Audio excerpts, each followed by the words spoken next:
Ladies and gentlemen, welcome to another episode of the It's Obvious podcast. This is episode 159. My name's Garrett Drake, and I'm joined alongside my dearest of friends.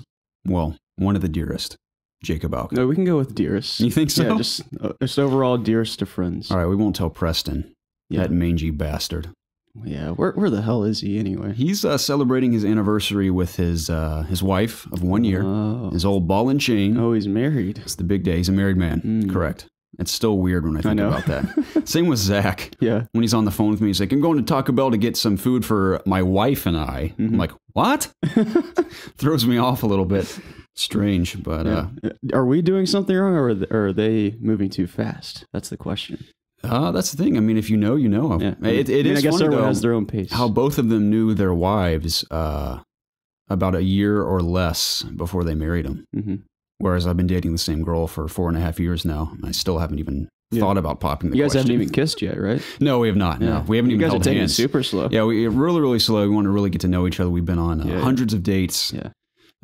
Celebrated multiple holidays together. Just not ready to commit to that physical interaction. No, absolutely not. I think it's you need a minimum 6 to 8 years before you can even touch fingers. Yeah. So we're getting there. We're getting admire there. you. Yeah, slowly but incredible. surely. I am an inspiration to all. So if you guys really want relationship advice, just come to me and I'll help you out.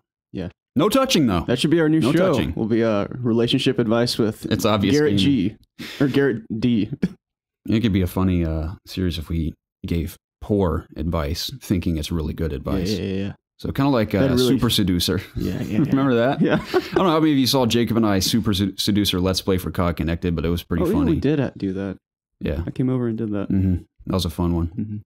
Yeah, I never actually watched it. I should have had you come over for the Razer keyboard unboxing I did, because it's getting a lot of views because it's one of the only unboxings on YouTube for that keyboard. And it's a shame because I think you and I would have had a lot more fun with it, because when I'm by myself, I'm kind of whatever about it. But next time we do an unboxing, we should do it together because those are always fun. We don't do enough unboxings on our own channel. We don't, because Preston gets all these kick-ass collectibles and he just opens them up. And well, actually, I don't think he opens them. He just puts them on his shelf. He doesn't even open them. So he just keeps them to himself.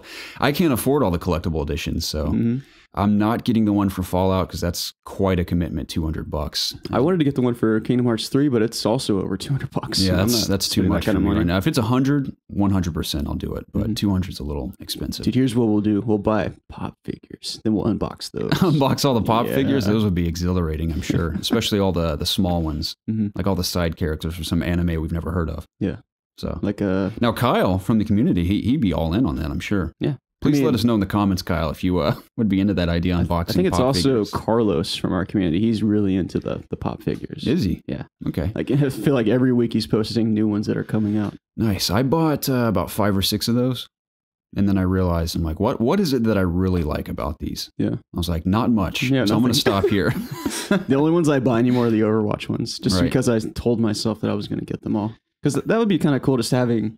I mean, there's going to be so many heroes. Like, I can't sit here and say how many there's going to be. So who knows how much shelf space I'm going to need. Right. But I already have like 10 of them. Okay. And I don't even have them all yet. So Excellent. they're adding more and more. And I'm running out of shelf space, Garrett. Cool. It's kind of a problem. Well, maybe you should get a new shelf. Maybe. Or just I don't have a melt whole lot them. of room in my room. Just melt them all. Just throw them in the fire. Yeah. You don't need them. Is that what people do with collections? They just melt them? That's what I do. Oh. That's what I intend to do with the collectibles I don't need when I invest in the Doom figure from the game. You know, little collectibles you can find throughout the game where you can fist bump it. I have every intention of picking that up, hopefully in the near future. I've had the link on my desktop for months, and I haven't pulled the trigger. I think it's about $50 on PC. It's 30 or $50. Can't remember. Yeah. Not the game too, but the collectible figure from Doom. Yeah. It's awesome. So, I almost bought Doom on the Steam sale, but I didn't. why is that? I don't know. Jacob, you're killing me, man. That game is so awesome. You got to play it before Doom Eternal comes out. I promise you'll be satisfied. I mean, I will play it before then if I plan on playing Eternal. But maybe I don't play that either. Highly suggested. I know you guys have literally been telling me every week to play it. Yeah. Well, I look forward to the day you finally do. Preston said he picked it up on PC recently and said it was excellent, as I assume. That's the thing. It's great on PS4 as well. Runs at that steady 60 frames, but PC is where the game originated. So that man has bought so many copies of the same game. he has. He's done that multiple astounds me. times. I wouldn't be surprised. I'll probably do the same thing, that we'll both end up buying 2 copies of Spider-Man, because we won't be able to wait the 10 hours between midnight of when the game launches till when we pick up our collectible editions at Best Buy. That's a 10-hour span that people are playing it and I'm not playing it. I can't handle that. I think an extra $60 is worth that time. Are you taking that day off? Probably, yeah. That's the thing. I'm hoping I have what I consider profound privilege of reviewing it for COD Connected.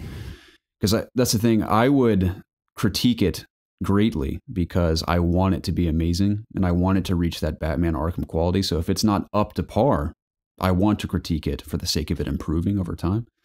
Not that they can tweak like major story points or anything in the game, but as far as maybe gameplay and stuff, because obviously I'm such a fanboy of the character and I gushed over the time I played with it at E3. But, you know, with great power comes great responsibility, and I would promise myself and the site that I would review it to the best of my ability. Yeah. Without my fanboy blinders on. So we'll see how that goes. That's the thing. At the same time, I just want to play it because I want to enjoy it, not have to like really focus on all the aspects of it too deeply. But yeah, we'll see. I'm so excited for that. I'll so close stream too. You'll stream it? Yeah. That's a good call. Streamed Destiny 2 earlier that week. Okay. Be a busy for week. Forsaken? Oh, yeah. Yeah, I'm looking forward to that. I'll join you in that, Jacob. You think so? You Yes. can have a character up to par by then? If they do that thing where you can level up right when you start. Oh, yeah, with the... Because I can't bring myself to play through that story again. I've done it too many times. Mm-hmm. But speaking of Twitch streaming, we did a lot of that this week. We did. How'd you like it? It was fun. Mm-hmm. Played a lot of different games this week. Yeah, just a lot of fun interaction with our community. And you also did your own streaming, correct? I did morning streams exclusively, at least when I was hosting. I joined you on a few of the evening streams. That was a good time as always. But I've been doing morning streams as sort of an experiment to see those of you specifically around the world who can't tune into our evening streams is kind of the idea. But it seems that even some of our community from the United States and near us were also tuning in, which is awesome. Yeah, I did see a lot of new faces that were in the morning stream and not the night stream. Yeah, it's awesome. We cannot thank you guys enough for supporting us there, because we know streaming, as you all know at this point, is super popular, even more so than typical Let's Plays and everything that we normally do on this channel. So we've sort of shifted focus. I mean, YouTube's still going to be a big part of ItsObviousGaming, but I think we're going to focus on streaming and then turning our stream highlights into Let's Plays in a way. Mm-hmm. In the form of a Let's Play, where it's just stream highlights, the funniest moments, the best moments, whatever may have happened. That's sort of the idea we're transitioning into. Now, we'll still do impression stuff on various games that we're excited about. And we want to do some Mario Tennis Let's Plays because we think they'd be great, but we're having a hard time finding the time. That's what's great about Twitch. Those of you that stream as well know this, that you're doing it live, you're interacting with your community live, and then there's not really any post work unless, of course, you make highlight clips or videos. Right, yeah. So you're kind of killing 2 birds with one stone, where you're producing that quote unquote content. I hate that word; it's overused. Yeah. But you're doing that and also engaging with the community at the same time. So that's why it really works for us right now, because we're so busy. So that's why we've kind of shifted focus more to Twitch than to YouTube videos. It's also useful because if you miss the stream, you know, the highlights of the stream will be on YouTube.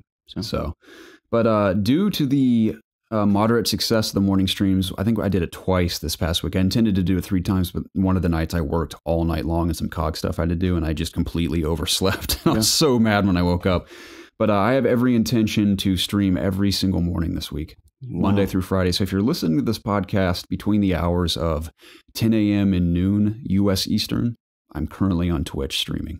You should come hang out. Maybe pause the podcast and come say hi for a little bit. That'd be cool. You can always come back to the podcast later. Yeah. Now, it's going to be grueling because I work most nights this week. So I will be going to and from Atlanta back and forth every day in the wee hours of the night. But I'm going to commit and stream every morning this week if I can, unless something comes up, of course. I would be honored if you did so. Yeah, I want to do that. And I know our new Twitch schedule is live on our Discord. It's pinned in the announcements tab if you're on our Discord. And I won't list out all the times, but it's Monday through Thursday and then Saturday and various times. And typically the hours are 8 p.m. to midnight or 8 p.m. to 10. Yeah. So the only one that's 8 p.m. to 10 is Wednesdays. That's because I can't stay up super late. So those are Jacob's evening streams. Unless he can't do it, I'll typically fill in if I can. And then morning streams with me between the hours of 10 a.m. and noon to 1 p.m. usually. Yeah. I do it earlier. I mean, I would experiment with earlier if people are up at that time. But I've been starting around 10 because I feel like most people usually get up around that time or are up around that time. So we'll see how it goes. But yeah, morning streams and evening streams, I think nearly every night this week. Yeah, mostly. Super awesome. Yeah, a lot of activity on our channel. I will. I'm going to stream some more Hunt because it's very small on Twitch and we've been doing pretty well with Hunt. I don't mean performance-wise. I've been sucking ass at the game recently. Yeah. But as far as people streaming Twitch or streaming Hunt on Twitch, it's few and far between. So we're going to do that a bit more to see if we can gain some new followers and just some fans of Hunt because I love the game. Yeah. And we of course had some moments of glory out there, but I've definitely fallen behind as far as skill level because the game's evolved in the time I was away because I played the crap. I played over 100 hours of it when it first launched and I was killing it every single match. I would win several in a row. And I knew all the nooks and crannies. I had the map memorized. I had all the tips and tricks memorized. And then I stepped away for about 3 months because of school. And the game evolved exponentially in that time. It runs smoother. There's new weapons. There's been tweaks to weapons. The map has been tweaked a little bit. Bosses react differently. So people figured out all these new things to do. And I'm very much in the middle of knowing the old version of the game and learning the new version of the game. Yeah. So it's a bit of a learning process, but it's a whole lot of fun. And I greatly appreciate Carlos joined me on a few streams as well to play. And me and Preston have seen a lot of success together. So maybe Preston will join me for some more. Yeah. But some more Hunt. I may stream some Far Cry, even though that's kind of in vain because I'm sure there's still quite an audience watching Far Cry on Twitch. Maybe, maybe not. But I haven't finished the game, and I still feel like that game's a lot of fun to watch people play because there's just so many things to do in it. And I'm in Faith's region at the moment, which is gorgeous. I totally see now why you guys say it's your favorite because not only is it beautiful, but there's a lot of diverse areas there. Yeah, a lot of fun quests as well. And now I see interacts with that story is kind of cool. Yeah, it is interesting. I think it's kind of cool where I'll be fishing and all of a sudden she appears behind me just talking about stuff and I'll like shoot her in the face or throw a shovel at her and she disappears. But I see now why you like that region more than Jacob's because Jacob's is very mountainous, but so is hers, and hers is just better in every way. Plus, his missions annoyed the hell out of me. Bad. His boss battle, I see now why you guys were hating on his boss battle because that sucked too. It's like, man, they really dropped the ball with his region. But overall, the game's awesome. Yeah. Loving it. So I may bounce between Hunt and Far Cry 5 this week. We'll see. Okay. But yeah, Twitch is awesome, man. I'm loving it. Yeah. I mean, our Twitch streams will probably evolve over time and improve and quality-wise and everything we're doing. We're still kind of learning the ropes of Twitch. I know you know a lot more about it than I do. Yeah. We're going to add some new widgets. We're going to be changing that, obviously. Yeah, and alerts. It's every week you'll see it improve. So we highly encourage you guys, if you've yet to join us on YouTube or Discord or even Twitch, join us in one of those places, please. We'd love to meet you guys if we haven't met you already. Even if you've been a lurker for years, for a week, for a day, please come say hello. Yeah, come by and give us a follow. Yeah, follow or and if you're really willing, subscribe on Twitch. Yeah. That'd be greatly appreciated. And say hi in the chat. Yeah, please do so. That's what I love most. It's just people that come and say hi. Absolutely. You and I should team up for a stream one week where it's very chat intensive, where they kind of have to collaborate with us on doing things. I think there's a game called... dude, I have a perfect game for that. There's a game called Goffit. Okay. And it's literally like a game where you play putt-putt. Really? But it's like really hard. Like really funky courses. Okay.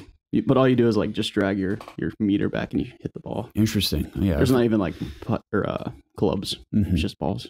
Yeah. If we could play a game together on stream where it's not really spectator based but more interactive with the chat, I think that'd be really good. Yeah. We'd have to look at some of those. Yeah. I know there's many out there that would be fun, but we'll look into it. Oh yeah. We should do at least one more Mario Tennis stream together and just Nintendo in general do Mario Tennis and Mario Kart one night. Yeah, especially when Super Mario Party comes out and Smash Bros. Oh my god! I mean, of course, we'll do individual streams of those. Imagine like a Super Nintendo stream where it's like all four of those. Yeah, like awesome. One for each hour.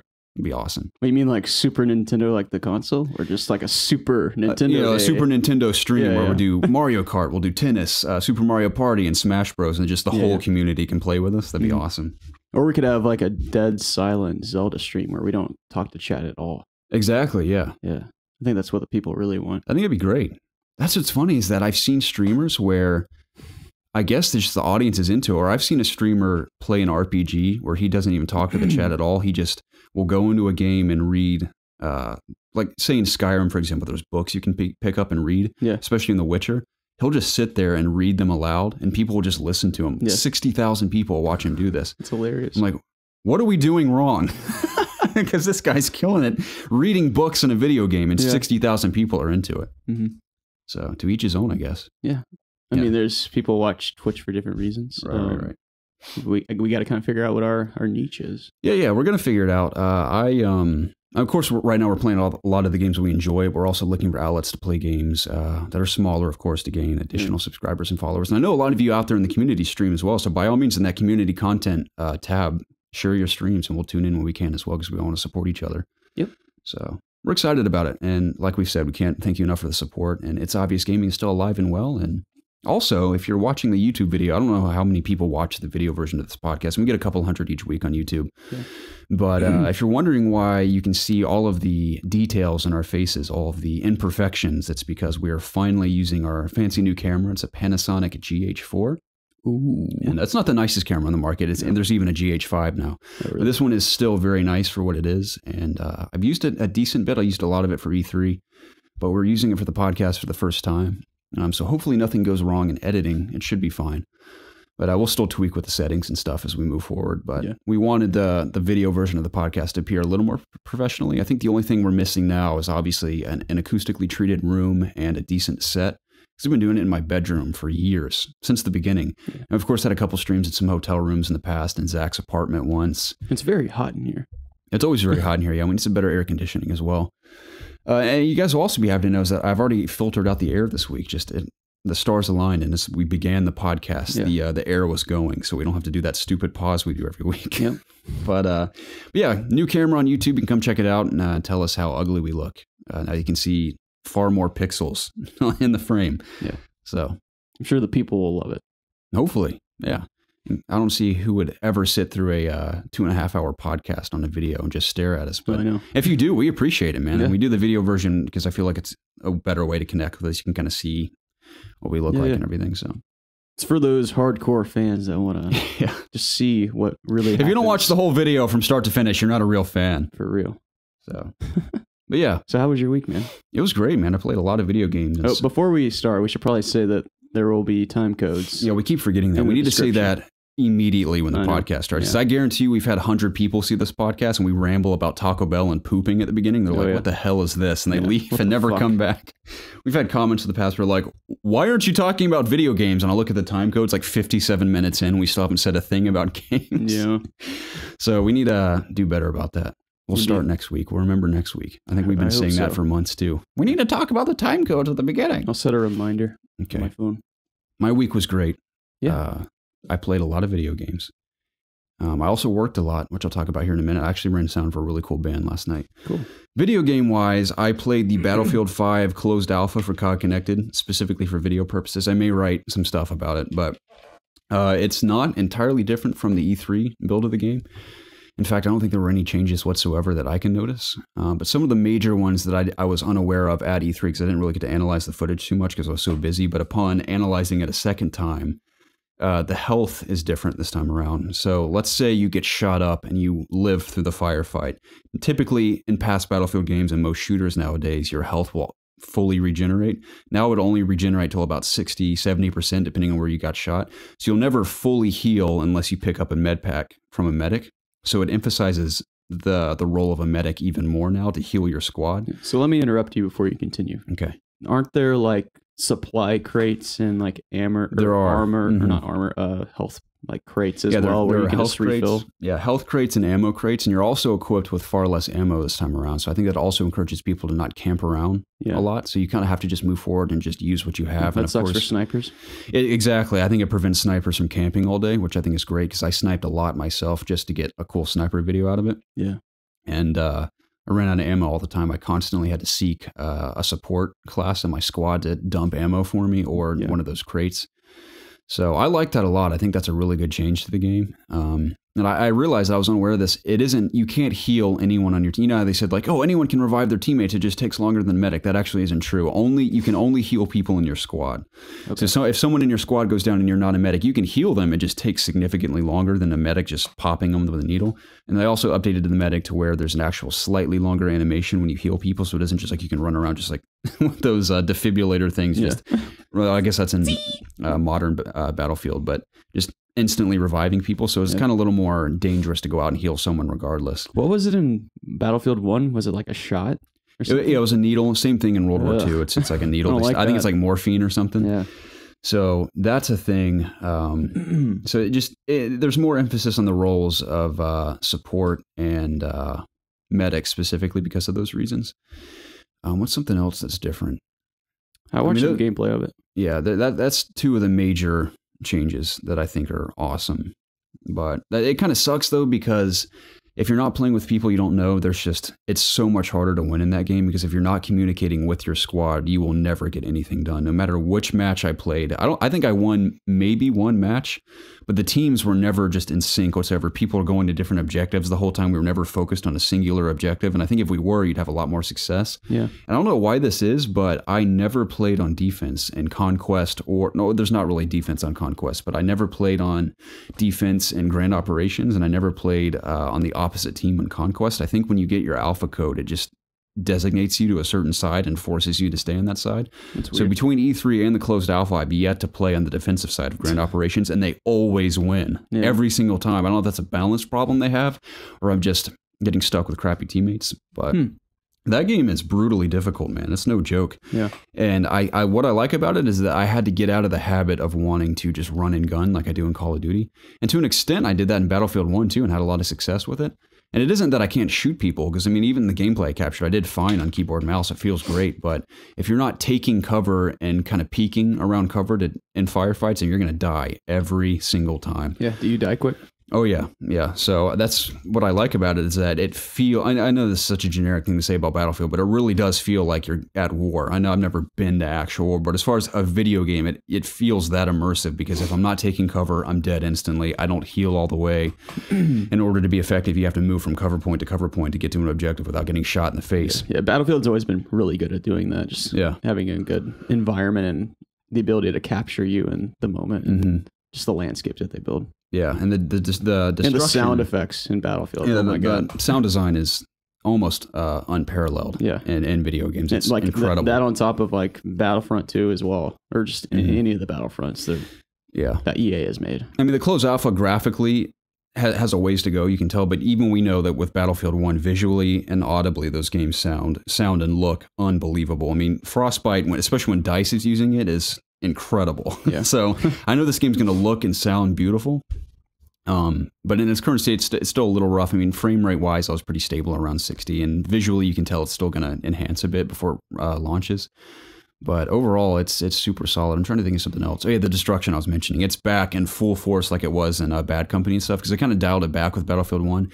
But it is so awesome to be in a house and a tank blows off part of the roof and just bricks fall into it, and like tiny little pieces of glass and everything will fall, and the whole structure will just fall apart around you when you're inside it. Yeah. And that's what's funny, is that as much fun as people were making of the initial launch trailer where they're running through that house and parts of it are blowing up and they're jumping out windows, that is exactly what it feels like in this game. I've been multiple times where I'll run in a building, and as I'm running up a staircase, the entire roof will blow off, and I'll run up the staircase and burst out a window, and it's so epic. Yeah. And it's cool to see that trailer actually realized in the gameplay, because I looked at that trailer and I know there's a little gameplay in that trailer, but when I first saw it, I'm like, that's so exaggerated. It never feels like that, but it really does feel like that in certain moments.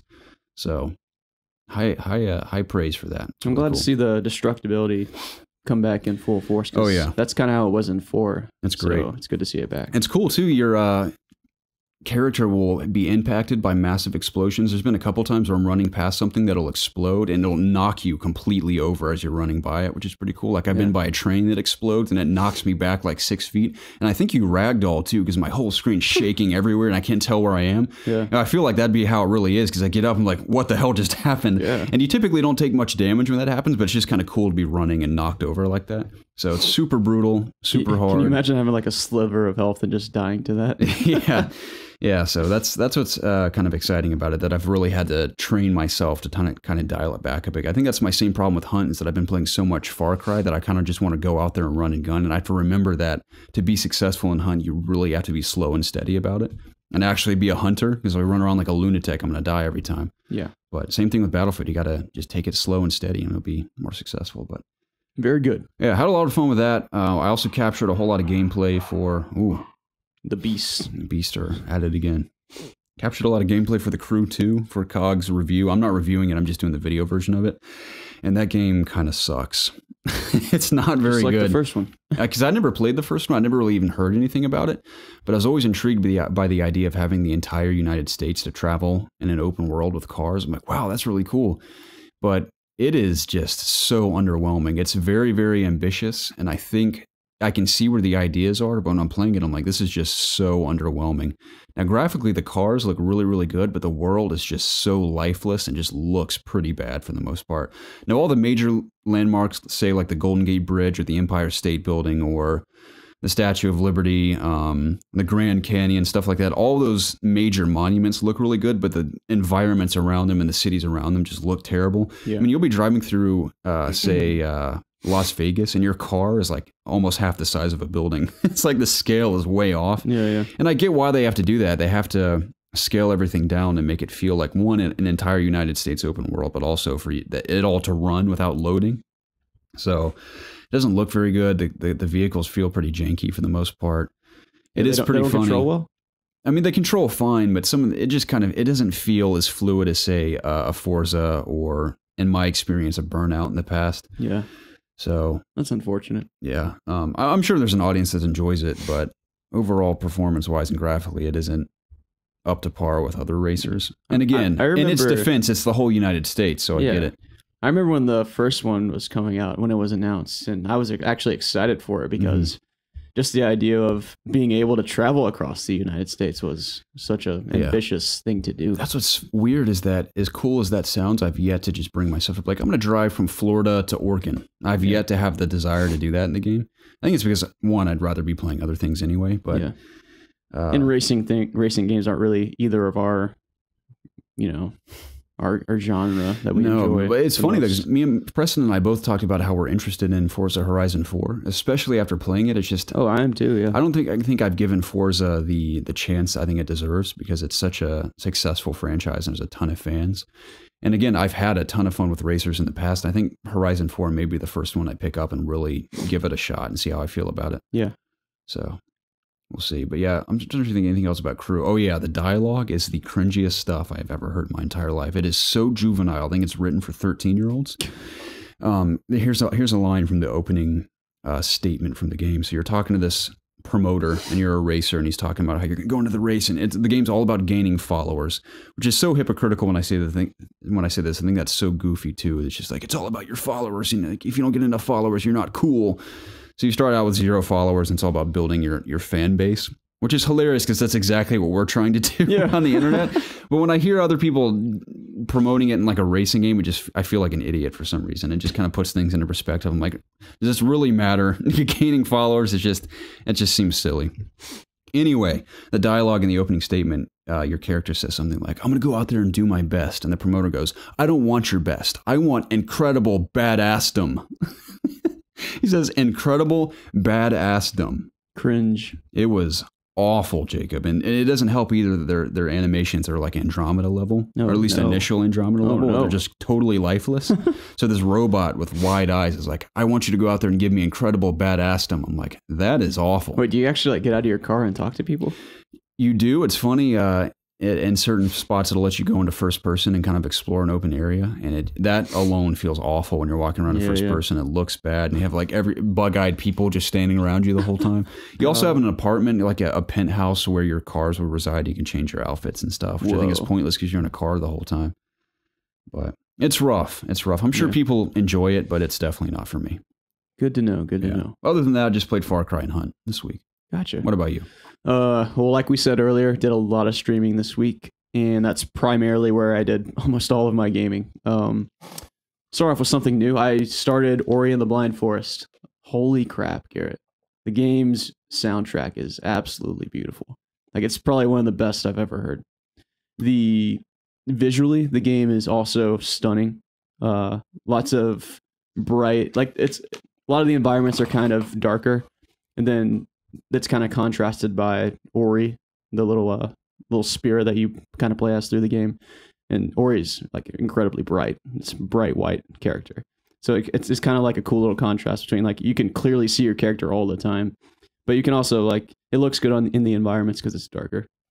But like I said, the soundtrack's good. The visuals are fantastic, and the gameplay is pretty solid. The only problem I've found while playing is just sometimes I find myself getting a little lost. That might be because I'm streaming it and I'm not paying attention to what I'm supposed to be doing, or it might just be a little more complicated than I think it needs to be.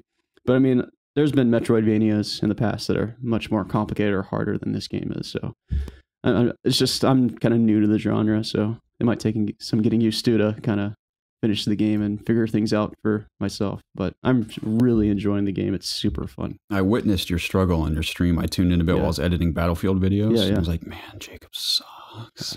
I'm just kidding. I'm not great. I was awful at E3 when I was playing The Wheel of the Wisps. Yeah. And I have quite a learning curve in that game too. I want to go back and play the first one like you are before the second one, because just what little of what I played in the second one, I'm intrigued to go back and play the first because so many people praised it. Yeah. So I'll get to that eventually. It's on my long list of things to play before Spider-Man and Red Dead and all that stuff comes out. And you're not playing Octopath, right?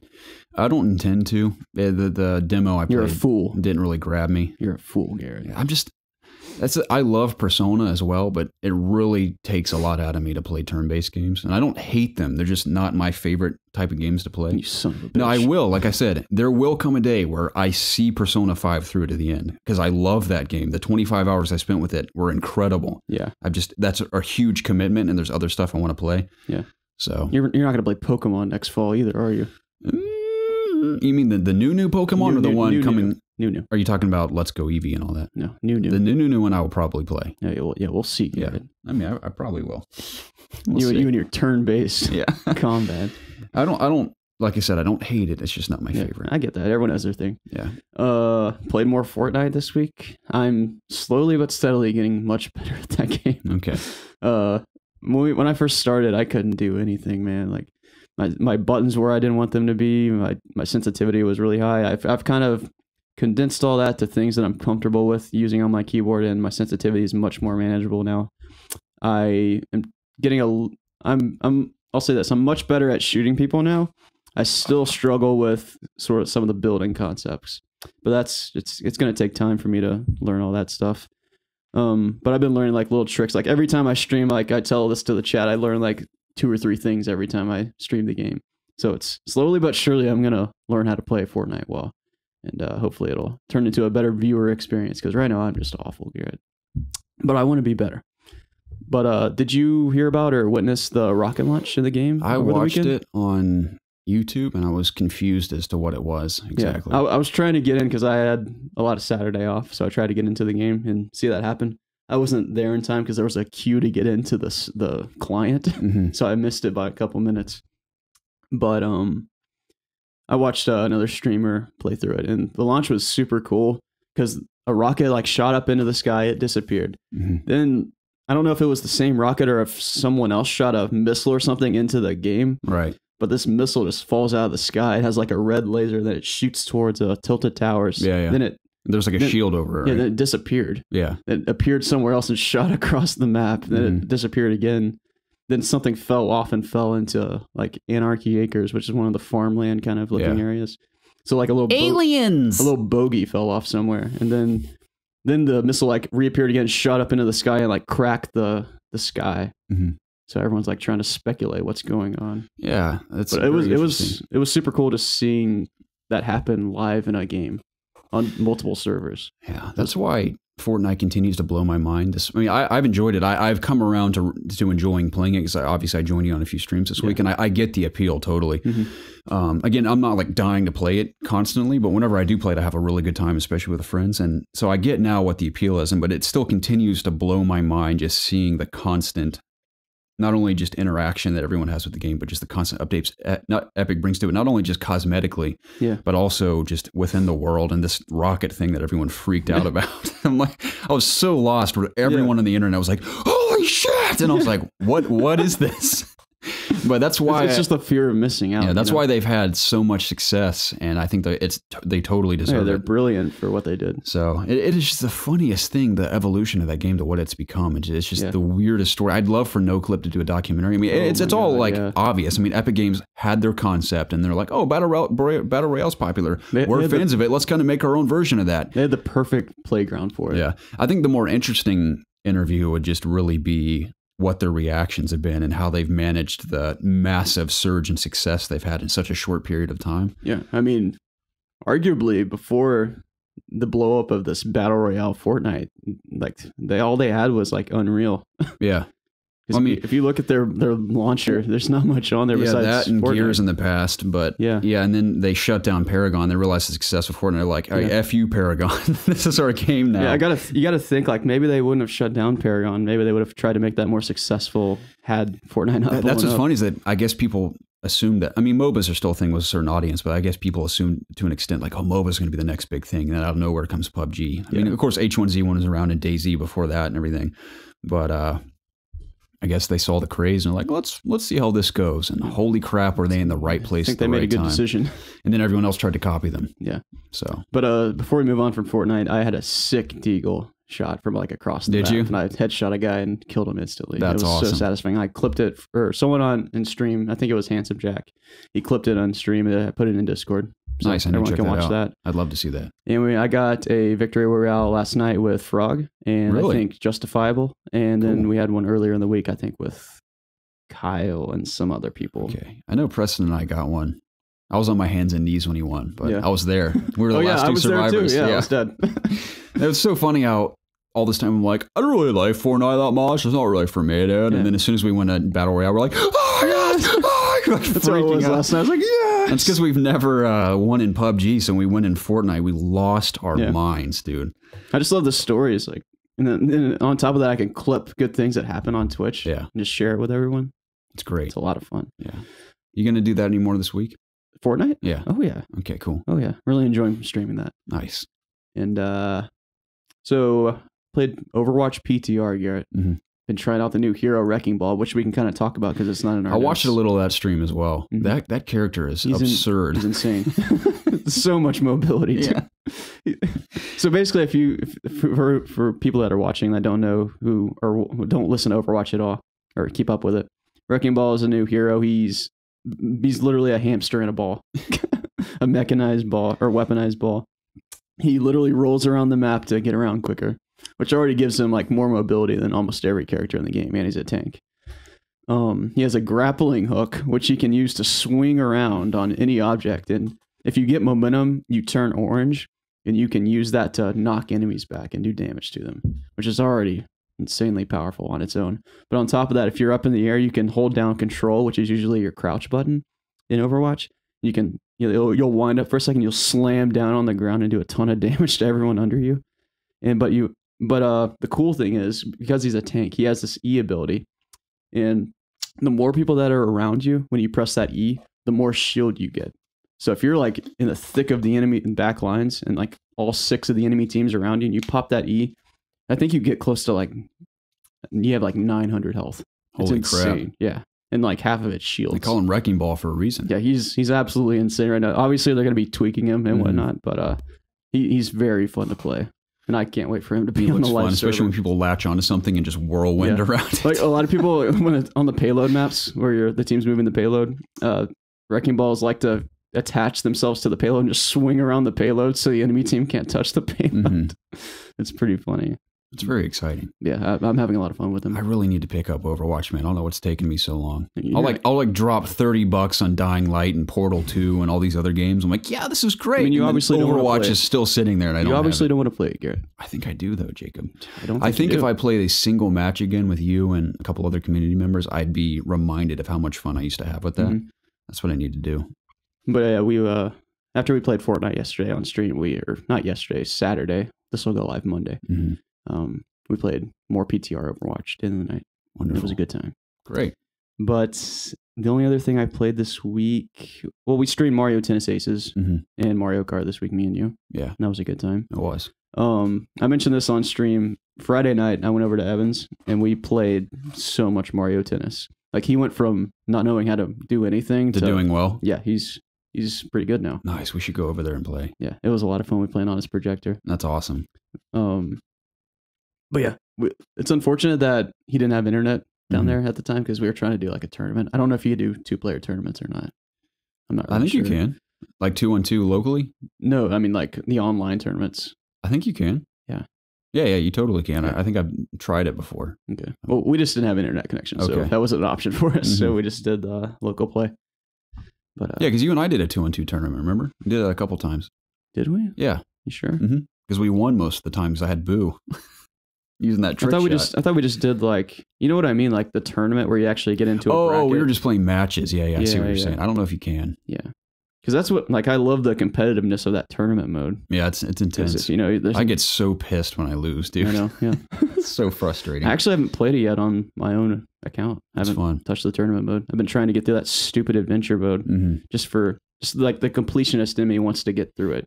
And not, like, I guess at the same time, I'm getting better just because I'm conquering all these difficult challenges because it's not easy, that adventure mode. There's some pretty tough stuff. So that's kind of what I'm doing it just to, you know, also to complete it, but also to get better. Cool. Yeah, with the exception of that one stream, I haven't played a whole lot of tennis in a while. I haven't had time, but I'm going to get back to it this week. Hopefully it's a lot of fun. Gotcha. Mm-hmm. Let me think. I think that's it, Garrett. Yeah? I played a little Destiny 2 this week, but nothing new on that front. Cool. That's about it for me. Nice. The only other interesting thing I did is I ran sound for a band called Rest Repose last night. Okay. And fun fact about that band is that their guitar player has 1.9 million subscribers on YouTube. His name is Jared Dines. And I knew of this guy for a couple years actually because of his hilarious YouTube videos called like top 10 metalcore singer moves or top 10 generic pop punk tropes and everything, like stuff like that. And they're so accurate and hilarious that's why he got so famous, because just everyone can relate to that. Yeah, you'll have to link me one. Yeah, they're pretty funny, but that's how his band, I think, has seen so much success already, because he started this band after he had all the success on YouTube, and they instantly have nearly 2 million fans. That helps. Because of that. But they were really, really solid. They kind of remind me of Breaking Benjamin mixed with a little more metalcore, sort of like Breaking Benjamin meets metalcore. And they had a really cool sound, and they killed it live too. It was awesome. And really easy for me as well, because they had this, I know this might sound like gibberish to some people. They had this split snake system where I plugged into their split and their amps didn't make any noise on stage. So they came straight to my board. So I had complete and total control over the volume on stage and in the house. So typically bands will have their amps on stage and they'll just be blasting off the stage. They'll constantly have to tell people to turn them down and let the mic do all the work on stage. Otherwise they'll just wash out the room and sound terrible. But they gave me total control over their entire mix, and they sounded outstanding. And it wasn't really even me. The performance is so good, I hardly had to do anything. So that was just super interesting to see his band come through and get to run sound for him after seeing him on YouTube and stuff. But that was a lot of fun. So did that. I have to go all the way back there tonight. I've always been envious of your ability to manage audio. Oh, I mean, that's super easy. A caveman can do it. No. It looks far more intimidating. I don't believe that for a second, or it wouldn't be so hard. It's funny. Every sound guy agrees on that. Is after you've done it for a while, you're like, man, you'd have to be. I mean, literally anyone can do it. I could probably explain it to you in 10 minutes, and you'd be like, oh, okay. It's probably just intimidated because there's so many systems. It seems like. Yeah, I mean, this is how I describe it. There are very set in stone guidelines to doing sound, and there are some rules as well, but mostly just guidelines, and the rest is totally subjective. That's like the first thing they tell you if you go to music school. They're like, a lot of the reason why people do this is because you can really make it your own. So that's what's great about it, is that there are many ways to do things, and very few of them are incorrect. Gotcha. So yeah, we'll have to sit down one day and get my audio on stream up to par. Yeah, I do need a soundboard though. That's first a million of them out there. We'll find one. You want to jump into the news this week? I'd love to do that. Great. Well, ladies and gentlemen, this is the It's Obvious podcast, where my best friends and I, gather every single week to discuss video games and other things. I can never remember Preston's full intro, but if you're listening to this podcast anywhere on the internet aside from YouTube, say iTunes, Spotify, Google Play, Stitcher, any of those places, we highly encourage you to hop on over to youtube.com/ItsObviousGaming and twitch.com/ItsObviousGaming to both. Twitch.tv. Excuse me, twitch.tv/ItsObviousGaming. Go to twitch.com. I don't know where that goes. Yeah, don't be careful. You never know where that'll take you. Twitch.tv/ItsObviousGaming to not only follow, but subscribe if you're willing in both of those locations, because we do weekly content, specifically mostly on YouTube now, just the podcast, but we're looking into doing some Let's Plays. There will be more content on YouTube. And specifically highlight videos of our Twitch streams that essentially advertise our Twitch streams. But please follow and subscribe there if you're willing. We'd love to hang out with you guys on stream or in the YouTube comments below and get to know you a bit more, because we love that you're listening, but we'd also like to know who you are. Yeah, that'd be great. Also, join us on any of our social media outlets on Facebook, Twitter, Instagram, or Discord at It's Obvious Gaming, and hang out with us there, especially on Discord, where we talk about all sorts of things all week long and stay connected and just hang out. It's a great time. Yeah. So please join us there. But without further ado, Jacob, we will jump into the news. I don't think I've forgotten anything as far as the intro is concerned. Just if you're bored, you're sitting on the toilet or you just have some free time. It's always the toilet. If you're taking a dump, please consider leaving us a review on iTunes, or I don't know if there's reviews on Google Play. I assume there is. There probably is, but iTunes the big one. Yeah. So if you're on iTunes, I think it's specifically called Apple Podcasts now. Yeah. If you're on that app, take 2 to 5 minutes, maybe not even that long, to hop on over there and give us a quick rating and review. Yeah, we would super appreciate it. And also, if you're willing to subscribe on there, now you never have to even listen on iTunes if you don't want. But even That's what I do. I subscribe to it, so I don't listen to our podcast. Yeah, exactly. And then you can turn off to where it downloads automatically, so it'll just be out there and it'll never fill up your phone or anything. So if you subscribe, rate, and review us, it helps us grow exponentially over time, and it can eventually, Lord willing, open the doors to us hitting the new and noteworthy page. At this point, we joke that we'll be old and noteworthy because we've been around for almost 4 years. Old and unimportant. Exactly. But that's our ultimate goal with iTunes, because it really could open a whole new realm of listeners, and we'd love to grow It's Obvious Gaming to a point where we can commit more time to it, because right now it's very much a side project, and we'd love for it to be a full-time gig. I know everyone on the internet that has a project like this wants to do that, and we hope it works out for everyone in that sense. But if you're willing to support our content endeavor, yeah, we'll call it an endeavor instead. If you want to support this journey we're on, we'd greatly appreciate it. Without further ado, Jacob, let's talk about news. Let's do it. The Halo TV show is apparently happening. Finally. With Showtime. I'm going to read a little blurb here from Brian Bishop from The Verge to bring us up to speed. He says, and I quote, "Showtime is giving the franchise the prestige pay cable treatment, greenlighting a new TV series based on the game. Network president and CEO David Nevins is calling it, quote, our most ambitious series ever. The network has ordered a 10-episode first season for Halo." I had to catch my breath. With Awake creator Kyle Killen serving as a showrunner. Filmmaker Rupert Wyatt, who worked on Rise of the Planet of the Apes and the recent Exorcist TV series, is scheduled to direct several episodes of the series, which is expected to begin production in early 2019. Plot details are thin, with the press release simply stating that the show will be, quote, dramatizing an epic 26th century conflict between humanity and an alien threat known as the Covenant. So that's basically the logline of the whole franchise. Yeah.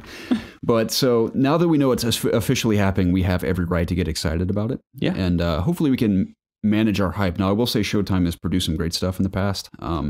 Nothing I can say off the top of my head. I can't remember of a Showtime or Stars that did Penny Dreadful, but I was a big fan of Penny Dreadful while that lasted.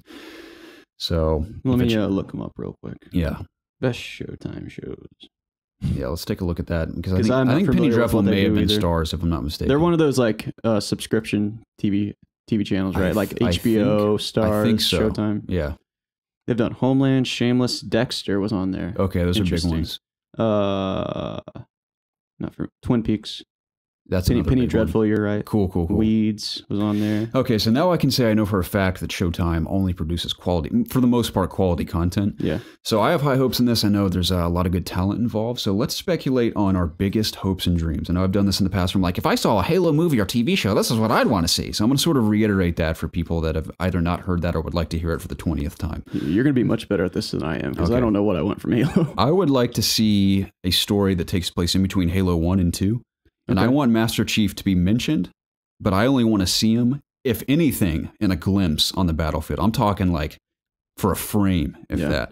He's very risky to put a TV show around. I think it's unnecessary. Oh, yeah. Of course, they could cast the voice of Master Chief and have anyone get in the costume. Sure, that'd be fine. But we have enough Master Chief in 5 games now. About to be 6. About to be 6, presumably. I mean, he's in that Infinite tech demo trailer. We'll see, but we have enough Master Chief. He's also in many series and books. There's enough Master Chief out there. I want to see, in a way, I know this sounds a little generic. I mean, there's better ideas, I'm sure. This is just my very on paper initial idea. Garrett, I want the best idea of all time from you right now. I don't know if I can do it right now. I think my idea leading up to the series, as more details leak, my ideas will evolve a bit of what I'd like to see. But I think it'd be cool if we had not even a Spartan squad, either a Marine squad or an ODST squad that is obviously focused on in the heat of the Covenant and human conflict in between Halo 1 and 2. Okay. Where they obviously go from, I think it'd be cool if it was just based around a singular mission too. So let's say it's a rescue mission, almost like Saving Private Ryan in a way, where it's a singular squad that goes through like I think it's New Mombasa or something on Earth or some other alien planet, for example, or on a Halo ring would be the best thing, especially visually. Just a Halo ring is so striking. Yeah. So I think that'd be the best to be on a Halo ring where it's a rescue mission where either a soldier or a high value target is there and they have to rescue them, and they go through all these different adventures. Of course, there's like warthog sequences and scorpion sequences, and there's like banshees and stuff. Yeah. And they just go through these epic battles, maybe some more stealthy, especially if it's an ODST squad, there can be some stealthy missions and stuff. And of course, it's not all about the action. I really want characters that are, and everyone wants this. I'm not coming up with any new ideas here, but nuanced characters that are really well developed where you genuinely care about them by the end. Yeah. Even some that have serious conflicts that maybe evolve over time. I'm going to interrupt you for a second. Okay. And it's just a little sidetrack. I am really interested to see what they do with the Covenant. That's what they're called, right? Right. Because I imagine they're probably going to be mostly visual effects. Yeah. Because you can't really make them practical and then look is great, especially with the way their mouths move and stuff. I mean, granted, Predator is mostly practical and he looks pretty good, but his mouth does is just open up. It doesn't typically move a whole lot. Yeah. So you can get away with doing Predator live, but their mouths are very similar to Predator. Isn't there sense. A new Predator movie coming out? There is, yeah. Okay. The trailers look okay. Yeah. Now, I think visually it looks really cool, but plot-wise, I think it looks kind of stupid. Hopefully I'm wrong about that. But I always enjoy Predator movies. Even Predator is the one with Adrian Brody I thought was pretty awesome. Mm-hmm. I thought that plot was the coolest idea, where the humans just crash land or parachute down to this planet and they have no idea how they got there, and they're all like the world's best mercenaries, and it's the Predator just toying with them to see who will be the last one standing. Yeah, that was a super cool idea. I really like that movie a lot. I liked that movie. But let's get back on track. Yes. So they'll probably be, I imagine, visual effects, but of course you'll have some brutes in there hopefully, and some grunts and all the different Covenant forces. Fucking grunts. So stupid. That can be the comedic element. You have to have a comedic element on the supposed squad as well. Yeah. But I'd love for them to, of course, I think it'd be cool if Master Chief, is on the Halo ring, but he's in an entirely different part of the Halo ring, and they just hear legends about him, myths about him. And if anything, they see a singular glimpse of Master Chief in a battle from afar or something. What if like they're in trouble, like on one of the last episodes, and he like saves them? See, I think it'd be cool if the only time you see him, if one of them's down in like this crevice, like you don't even see his full body, you just see like maybe what they did in the Infinite trailer. You just see like his leg and his helmet or something, or, I think it'd be awesome if Master Chief has some kick-ass one-liner where he's like, this ODST squad member's on the ground and he takes out like 10 Covenant around him and he just helps them up and says something cool and just darts off to somewhere else. What if they're like in trouble? Then like he's like, I'll take it from here. Then they all just run away. They try to get out of there. I wouldn't want to see him bail, but I'd like to see him. No, like they bail and Master Chief takes over. Like we don't see how he takes care of the enemies, but right, you just see like a shot of him like approaching like a ton of them. Yeah. That'd be awesome. Yeah, I want Master Chief to be treated in a way where he's a big myth. Yeah, where you hardly see him. So I think that's good, because I said, I think we've had enough Master Chief. I don't hate the character. I love Master Chief. But I think it'd be cool to focus on just the other aspects of the Halo universe that are out there, because there's so much room to explore, especially that have been done in a lot of the books and comics. Sure. So I'd like to see them do that in the TV show. I'd like that too, Garrett. That's personally how I feel. Perhaps a rescue mission on a Halo ring, ODST or Marine Squad, glimpses of Master Chief. I'll be happy. 10 episodes, I think that's solid. I think any more than 10 episodes is totally excessive. So if you can tell a story in a mini series or a season between 8 and 10 episodes, I think that's perfect. I don't know, dude. The Arrow, 23 episodes. Yeah, they do a pretty good job with that many. Yeah, that's why I stopped watching, man. It's grueling to get through a season. I never finished the last season. I just stopped watching. Mm-hmm. So, oh well. It's a shame. Yeah. It's mostly because my cable box in my room stopped working. Okay. So I just don't watch TV anymore. It sucks. Yeah, I'm super excited about that. I have high hopes, and I'd love for other Halo fans in our community to kind of pitch your ideas as well. Maybe you'd be like, you're an idiot. This is why my idea is better. I'd love for you to tell me that. Let's hear it. So, of course, other ideas will kind of sprout up out of my noggin regarding this TV series as time goes on. But yeah, if it comes back up, you should definitely enlighten me on new ideas. Production's beginning in early 2019. I imagine this will air probably 2020, probably early 2020. If I had to guess, if they're considering it their most ambitious series ever and all the visual effects, I imagine it's going to take. Think about this could essentially be the Game of Thrones of Showtime, but it's obviously a future setting. Not really, obviously, with all the different factions and stuff. You know what I mean? That quality of production. So hopefully they invest their chips into a singular season, and hopefully it literally pays off for them so they continue it down the road. Yeah. That's what Halo fans have been waiting for. At least in this medium, this is what I've been waiting for as far as aside from video games. And, I mean, we got a little stuff. Mini TV series before. We have, and it was more like a web series. It was okay. Was it on TV? No. Okay. It was just a little web series. I mean, I enjoyed that. Yeah, I mean, it was fine. It was fine for what it is. I've never been blown away by any of that stuff. But hopefully this will be what takes Halo to the next level as far as escaping just video games. Yeah. Anyway, Mario Tennis Aces is receiving new characters, Jacob. Already. I know we talked about this on stream. We'd like to see maybe some Zelda action. Not really Zelda, but Link specifically. Mm-hmm. I mean, Zelda would be fine too, I guess. I don't think we're getting Zelda or Link yet, though. We are not. No. We're getting Diddy Kong, Koopa Paratrooper, and Birdo.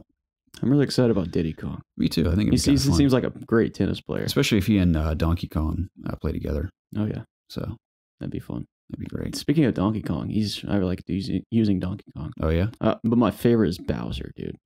Bowser has a sick backhand. It's really powerful. He's brutal, man. He's hard. Yeah, I love him. That's the thing. My eyes can't keep up with the ball half the time, and his shots are almost impossible for me to block every time. I love the powerful characters. Mm-hmm. I feel like I'm more of the speedy ones. I really dig Yoshi, but yeah, Bowser's tough. Dude, Evan was using Boo the other night, and dude, he was getting me with those trick shots. Yeah, it's visceral. I'm surprised they haven't nerfed him a bit. I mean, it is very difficult to block those shots. Oh, yeah. So, anyway, Google's supposedly starting a streaming service and launching a console at some point. Wow. Now, these are just rumors, and this news comes courtesy of Isaac Monteros. I'm not going to read all this because it is excessively lengthy, but it boils down to their streaming service apparently being able to run games at their highest quality on stream. Which I can't imagine the bandwidth you would need for that and just the power of whatever service it is. So Google owns YouTube, right? Correct. So why don't they just double down on YouTube streaming? I don't know. I have no idea. Maybe they're going to evolve YouTube streaming into like a new thing. Yeah. I'm confused here. There aren't a whole lot of details. It's still very much in the air. But there apparently a lot of sources are pointing to their streaming service and it being incredibly quote unquote powerful, being able to run games beautifully on the service. I believe it. So Google has all the money in the world. Yeah. Lastly, the last little paragraph about their console says, however, there wasn't much to say about their rumored console in the report. It isn't known whether or not the console will be competing with the Xbox or PlayStation in terms of graphical power, or will be using Yeti as a way for its owners to play current gen or next gen games. Apparently Yeti is the code name for the streaming service they're cooking up. So just another streaming service out there. What are the big ones now? Twitch, Mixer's still small, but it's pretty hot topic right now. People are talking about Mixer. YouTube gaming, and also big. Facebook Live is really starting to. A lot of people are starting to use Facebook Live. It's not necessarily gaming based; it can be anything. But people have been transitioning to Facebook Live to do live streams for gaming, and they've seen a lot of success. Actually, that's the thing. We're really focused heavily on Twitch, but you and I have discussed putting ourselves out there on, say, Mixer or even dabbling with Facebook just to see how it goes. Yeah, we might experiment. Yeah. There might be some weird things with affiliate status that we can't necessarily that's what we're trying to figure out. To the extent we want to. We'll have to figure it out. So, but we're open to putting ourselves out there in other outlets to see how it goes. Yeah. So, a lot of options. I think there might be some loopholes, so we'll explore those. This one's kind of interesting. I know we don't often talk about Xbox. I feel like it deserves some attention. Maybe. We'll see. Yeah, we'll see how this goes. I mean, there's only so much you can say about a footstool. I know. The Xbox One has apparently platform-wide mod support coming. Wow. This comes from Anthony Backus of COG Connected. It says, according to a Windows Central, Microsoft is planning to release tools that will allow developers to support community-created mods, including maps, items, skins, and so on, to their games. It's supposed to be called, quote, Xbox community content. Sounds a little familiar, doesn't it, Jacob? Yeah. When they say their games, they mean like Xbox games? I think specifically Xbox games. It says, and it won't be much different to Valve's own Steam Workshop on PC. Microsoft is expecting to set up much of the infrastructure for community-created content, which will appear in a new section in the Xbox One digital store. The presentation reveals that the platform will launch, quote, later this summer. The Xbox community content platform is designed in such a way to help developers support user-generated content within their own games. Developers will be able to define what the parts of their game can be modded, how the content can be used in-game, and even decide whether the mod should be paid or free. An example could be a developer only allowing skins or texture packs, or deciding to include modifications to weapons and maps, or even full quests or campaigns. This could be interesting with specific developers that choose to make this an option with their game, because I think it thrives in, say, Fallout and specifically Bethesda RPGs, where people just go wild with mods. Even in GTA, to an extent, some of the crazy stuff people do. You can really create new modes, new ways of play, new ways of seeing the game. I mean, even the goofy ones I like, where like, oh, you run around with a bubble gun, or you can run around as Thanos in GTA. Like, that stuff's funny, but I really like to see when people improve an aspect of the game, or add an aspect of the game that really fits it well, like a racing mode or some type of game type or map they've created. I think that's really when user-generated content is awesome. So I think this could really be something special for Xbox going forward. Yeah, I've never been super keen on mods in general. It's just not really something that I heavily invest into. I don't know if it's like the purest in me. I like to play things as they were made in a way, but it's just never really been my thing. But I think this could be potentially pretty exciting for Xbox gamers. Absolutely. And you would think that it would go on PC as well, for Xbox games on PC as well. Mm-hmm. So, well, maybe one day I'll fool around with that stuff. Maybe, yeah. I've dabbled in mods very briefly in the past. I mean, I'm not going to sit here and make mods, but I'll use them if they really intrigue me. Yeah, I talked about when I hopped into Fallout 4 on PC, I added shrubbery to the world. It's much more green. Yeah. I have over 10 million caps. I think it's 30 million caps to be exact. See, I think I would really enjoy that with Fallout 4, making it a little more green, because it's a wasteland, Fallout, the world. I mean, Fallout 4 is significantly more.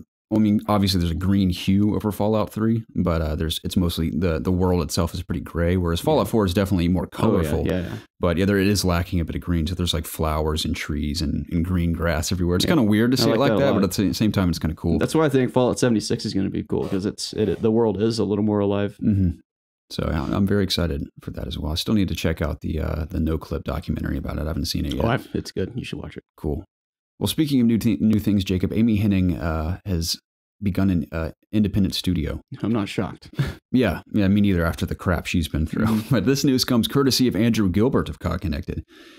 This is a quote actually directly from Amy Hennig. She says, quote, "I'm working independently and staying independent. I just started my own small little independent studio, and I'm consulting with some people. I'm hoping to bring some people on board, and I would love to have a little company of about 6 to 8 people, 15 at most, and do some more projects, do some VR stuff, consulting with some VR companies, and doing a ton of research because I haven't played a lot to immerse myself in it." Andrew chimes in and says, in regards to the Star Wars game she was a creative director of, she stated that the project has taken quite a different turn from her time with it, but hopes to see the idea her team was working on be resurrected in some way. And then she goes on to say, "So yeah, I'm not doing anything Star Wars, and who knows what the future may hold, but that project is on the shelf now. The Vancouver studio is working on something pretty different. It's really not, once you go more open world, it's such a different game to the one we were making. Everybody loved what we were doing, and I'd love to see us resurrect that somehow, but it's complicated." So we'll probably never see Ragtag. Which is kind of a bummer, even though some of the reports that came out said it was in a rough state, despite of it being canceled and everything. I loved the idea. So hopefully we'll get a Star Wars game that's single player focused, sort of what they were working on at some point. I am looking forward to what she creates, though. Me too. Hopefully something she makes will come out. Yeah, she is undeniably a very talented creative director. I haven't played many of her games aside from Uncharted 3. Yeah, that's solid. But obviously she had a few of her fingerprints on Uncharted 4 as far as the initial concepts are concerned. So I'm excited to see what she does next. That's cool, and I'm glad at least she's doing something in video games still. It always sucks. Like, oh man, you had one game, you got put off one project. Now you're making this ambitious Star Wars project, and then that falls through. Yeah, that's I can't imagine how just can't catch a break. Devastating that is, especially when you've invested years of your life into producing something. I mean, of course, we don't know all the details. Like maybe she was the problem. You never know. But. That's not what I heard from anyone. Yeah. But maybe I'm just saying, maybe everyone's afraid of her. I'm sure there's factors we will never know. So. She's like the godfather of the gaming industry. Yeah, everyone's just afraid to cross her. Yeah. So. Anyway, Jacob, that is all the news for this week. Unless there's anything else you want to. We blew through that. Yeah, we did. Is there anything else you want to add to the news this week? No, the only thing I really wanted to add was just talking about Wrecking Ball from Overwatch. Right. I don't think there was a whole lot of news besides what we covered this week. Yeah, I think we're good. Yeah, that's the thing. The weeks following E3, there really isn't a whole lot going on, but Thankfully, we have incredible games coming this fall. Oh yeah. Hopefully. The next one being Octopath, I believe. Octopath, we'll probably talk about that. I don't think it's this week, but the next one. Mm-hmm. So, I think the next really big one is Spider-Man after that. Isn't there something coming in Destiny August? 2. Destiny 2 expansion. What am I forgetting? Is there something coming in August? Is Tomb Raider? Tomb Raider's another one. We'll talk about Tomb Raider. That's September. Yeah. I think Tomb Raider's the week before Spider-Man. Bless Idios Montreal's and Battle Crystal for Dynamics Azeroth. Hearts. WoW expansion is August. I'm so excited, dude. Yeah, I'm sure we'll hear from you on that, won't we? Oh, yeah. Cool. Dude, I'm so pumped for it. I know some OGs out there still play WoW as well, don't they? Bojangles from the community started it this week. Or started it last weekend because there was a free weekend on WoW. Cool. Where you didn't have to pay your subscription fee. But yeah, he has like a whole group of friends that are really enjoying it. So it's been fun to talk with him on stream about how he's enjoying it. Are you going to stream some of that when it happens? Oh yeah, I'm going to be streaming that all week. I'd love to see that. Yeah, that's cool. I don't know how viewer attention's going to be because it's WoW. It's an old ass game. No one really likes watching WoW, but that's what I want to play. So you that's can what I'm count going on to me stream. being there. Yeah. Yeah. Did you ever imagine yourself playing WoW back in the day and thinking years in the future you'd be streaming it online? No. It's crazy to think about. Yeah. I also think about... I didn't think I'd ever be streaming anything. You ever just stop when you're doing something and think about where you are in your life? And like, it's crazy to think that here in this very moment, everything in my life has led up to this singular point. Yeah. It doesn't even have to be anything significant. Like last night I was walking, I guess it's sort of mine and Casey's dog now. But our dog, she's Peachy, so cute. She's adorable. She's an amazing dog. And I was walking her in this dark street in Atlanta where these massive trees were hanging over me, and just something about the light and the way the sidewalk looked in between these trees, it just looked really cool and kind of eerie. Yeah.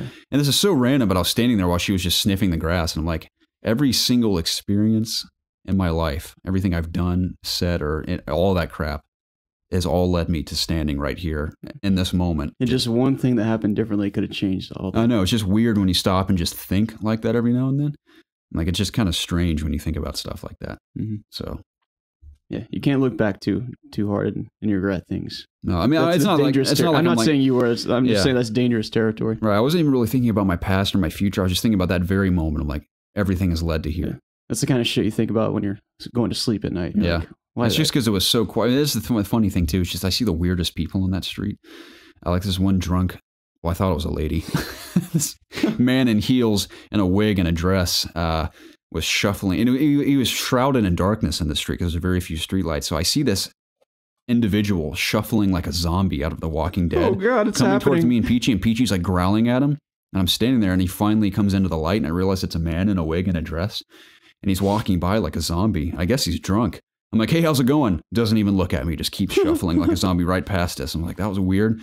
And last night there was another guy who was I don't think he's an actual war veteran, but he had this this costume that looked like a general's uniform. Just, again, like a zombie, shuffling down the street. Is it like some Halloween party you missed? I don't think so. You missed the memo? It was really bizarre. And he walked past me and like, hey, good evening. And he's like, yo. Just kept walking. I'm like, that was weird. It's like a reaction from a video game character. Like, oh. Yeah, that's pretty much what it was. Something like out of a Zelda title. Yeah. But it's a weird street, man. But those are some of my experiences when I thought last night. I've been down that street. I know what you mean. Yeah, so a lot of characters in Atlanta, and most city folk are traditionally characters. You got to be live in that place, really. Anyway, Jacob, let's jump into community questions. Yes, let's do it. Ladies and gentlemen, thank you so much for sending us questions week in and week out to supply us a fun, diverse conversation at the end of every single episode on this podcast and Ask IOG, which I just realized we totally forgot about this week. We are such idiots, Jacob. How did we forget that? I don't think we forgot about it. We just didn't have time for it. Think about it. We would have had to sacrifice a Twitch stream to do it. Yeah. This is something we'd have to do during the day on a day, which you were never available in the days because I work every weekend. We'd have to do it on, let's say we do this podcast on Sundays mostly. We'd have to do Ask IOG on a Saturday. Yeah. Or we have to do it right after our podcast. Yeah. Which I'm open to because I'm all about the grind. I don't mind grinding. If it wasn't too long, I could do it. Yeah, so we need to figure that out. We've been saying that for too long. We've been putting off that show. Yep. But Ask IOG exists. We have a plethora of questions to get to in there. We look forward to them. Some of them are ancient, but they're still relevant because they were timeless questions. So that's great. Anyway, If you want to reach us to have your questions read on this show or Ask IOG, you can reach us in one of three places. You can email us at ItsObviousGaming@gmail.com. You can tweet at us at obvious_gaming, or you can submit your questions in the Ask IOG section of our Discord channel. Now, all of the information to all of those places is found in every description of every single YouTube video, every Spotify playlist, every iTunes playlist. I think it's on Google Play as well. Anywhere you listen to this podcast, all that information is linked below in the descriptions. You can access any of it there. And we encourage you to do so. That's really nice of you to link all that stuff for all the good people. Of course, I wanted to be convenient. But without further ado, let's jump into number one. It comes from Bear Commando. Ooh. Bear Commando says, "Hey guys, I'd like to hear if any of you three have experience with the Steam Link or other home streaming setups that bring PC games onto your TV. The 95% off sale for the Steam Summer Sale made me start thinking about the idea and how there seems to be a bigger push as of late to create this capability. Valve recently announced they are showing interest in streaming and stream games to iPhone or Android as well. Any thoughts or experiences with this idea?" I do not have any experience with the Steam Link. Neither do I. I think Preston might, and it's unfortunate that he's not here. Yeah. Or he might have some thoughts on it. Yeah, I think Preston has tried it once, hasn't he? I have no idea. I can't remember. I haven't tried it myself. I'm aware of it. He just knows it. more stuff about these kind of things than we do. I feel bad that we're totally dropping the ball on your question, Bear. Sorry, Bear Commando. But it's a good question, though. Yeah, maybe we'll have Preston chime in on Discord later this week or next week or something. But we're aware of it. We just haven't tried it ourselves. But I think it's a unique idea for sure. It's cool. Mm-hmm. Next one comes from Scene One. Scene One says, "Hi guys, I know you have a huge interest in video games, and so do I, but I was wondering if you have any interest in any of those nerdy card/board games, because I certainly do. I'm really into Magic the Gathering. If you are, that's cool. If you're not, it would be cool to see you try as a YouTube video. Thanks guys, and have a wonderful day." I'm not into Magic the Gathering, not because I don't like it, it's just I've never played it or really taken the time to understand it. Yeah. Now we have our best friend's brother-in-law. That's so random. When one of our best friend's brother-in-law is really into Magic the Gathering, and he raves about it. So I know someone who's really into Who's it. This? Isaac. Oh, okay. Yeah. So I know of it, and I've seen the hype surrounding the card game, but I've not played it myself. I'm an avid Yu-Gi-Oh card player still to this day. Yeah. I play competitively. Oh yeah. No. I mean, I told the story. Preston and I used to Yu-Gi-Oh duel back in the day, and he has openly admitted, and deep down I knew he was doing this, but he would cheat every single time because I didn't fully understand it. But even when I played cards that were better than his cards, he would know. And I don't think I ever knew how to play Yu-Gi-Oh. He would make up some rule and said, "Oh no, I still beat you because of this reason." I think I kind of just tried to mimic the show when I played, and that's what I was doing essentially. So and then he got that wrist blade thing that shoots out and used that piece of crap. I used to want one of those so bad. It was pretty cool. Yeah, I remember that thing. That was the toy to get when you were a Yu-Gi-Oh card player. Mm-hmm. I mean, of course, like most kids that grew up in the 90s and early 2000s, I collected Pokemon cards and Yu-Gi-Oh cards. Yeah, I collected tons of Pokemon cards. I don't know if I still have them. I think my mom might have sold them. That's the thing that sucks. I think my mom did the same with mine because I used to have a giant binder full of them all and all laminated and everything. Oh yeah, I would put that on a bookshelf today. Yeah, I had that. I was super passionate about Pokemon cards, and even when I'm in stores like Target or Walmart and I see little booster packs, I still kind of get that twinge of excitement. Yeah, because I love getting those cards. If I got one? I remember I got a I got a Charizard in a booster pack once, and then with Yu-Gi-Oh, I got a I can't remember what it was. Blue Eyes White Dragon. I mean, I had that one, of course, the holographic Dark version Magician. Of it. Maybe it was one of those. Exodia. I had all Obliterate. I got to a point where I had all the main ones. But I loved collecting that stuff as a kid. Yeah. I don't play any card games currently, though. Yeah, I mean, the last card game I played was Hearthstone. Yeah, I dabbled in that as well. But let me think. Hearthstone's great. I love Hearthstone. Yeah. I'm pretty bad at it, but it's fun. You mentioned board games, I think. I love playing board games with people. I love Monopoly, dude. Mm-hmm. But I don't have a lot of time or a lot of people that around me that like to do that kind of stuff. I think that'd be a fun stream. This is random, but I know it's not video game related, but to play a video game related board game on stream. Yeah. And just have drinks and hang out with the chat the whole time. That'd be kind of fun. We should totally do that. Yeah. I had drinks on Saturday stream. Isn't there a Fallout version of Monopoly? Something like that? There's a Fallout, or there's a version of everything for Monopoly. Yeah, we should look into that and totally do a stream like that one night. There's a World of Warcraft Monopoly. Okay. So I'm sure there's a Fallout one. Yeah, we should do something like that. random memory I have with Monopoly. The last time I played was with our buddies John and Zach. And you guys played Monopoly? This is years ago. I think we were seniors in high school when we played. We were playing in his room, and it was like 2 a.m, and Zach was not paying attention to his stack at all of money. And every now and then, and I'm not trying to be sleazy. I was trying to be funny about it. Just I wanted to see if he would ever catch me. I was just doing it for fun. I was stealing hundreds of dollars for him over a period of 2 hours, to a point where he was so broke that he was confused as to how he got. He's like, I haven't bought that much. How'd I get so broke? And we're like, I don't know, man. And he never thought to question us. I was just constantly stealing money from him. Did John know about it? I don't think John ever noticed either, because I was so nonchalant about it. I would always take it when we were either laughing about something or deep in conversation. Yeah. That's so funny. Yeah, I stole probably over $1,000 from him. I didn't win. John beat both of us, but Zach lost instantly. Wait a minute, where's my wallet? What are you looking for? My wallet, so you don't take my money. Right. Thief. Yeah. Why do you think I love Thief the video game so much, man? I'm a natural thief. I mean, you star in the game. Yeah, I am. So it's all natural, man. That we've been joking about on stream playing Thief. Yeah. It'd be such a boring stream. It would.